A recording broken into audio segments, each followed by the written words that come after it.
ও মা, আজকে কি রান্না করেছো? আজ খিচুড়ি রান্না করেছি। আর যেহেতু শুক্রবার তাই খিচুড়ি করেছি। অন্যান্য শুক্রবার তো পোলাও ফ্রাইড রাইস করি, তাই আজকে একটু খিচুড়ি করলাম। আজকে খিচুড়ি খেতে আজকে একটু ইচ্ছা হয়েছে, তাই একটু খিচুড়ি করলাম। আবার খিচুড়িতে লেবু পাতাও দিয়েছো নাকি গো? লেবু পাতা দিলে না খুব সুন্দর একটা সেন্ট হয়, মানে ভোগের খিচুড়ির মতো লাগে। আরে খুব বাহ। ভালো লাগে খেতে। এর মধ্যে একটু বাদামও দিয়েছি। হ্যাঁ, ঘি গরম মশলা তো আছে, ওটা না দিলে স্বাদ হয় না, ওটা তো দিতেই হয়। আর সাথে করেছি এই যে তিন রকম অল্প আলু ভাজা করেছি, কারণ কেউ খেতে চায় না, অল্প একটু ভাজা করেছি। সাথে করেছি আলুর দম। আরে বাহ, আলুর দমটা তো হেভি দেখতে হয়েছে। হ্যাঁ, আলুর দম করেছি, একটু একটু কষা কষা করে আলুর দম করেছি।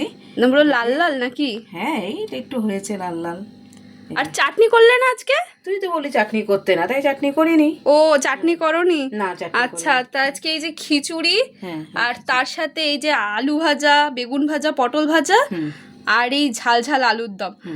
আর গাইস, তোমাদের আমি আমার চ্যানেলে ভিডিওটা দিয়ে দেবো, এই খিচুড়ি, আলুর দম আর এই ভাজার আলাদা করে ভিডিওটা। তোমরা কিন্তু আমার চ্যানেলে গিয়ে ওই ভিডিওটা দেখে নিও।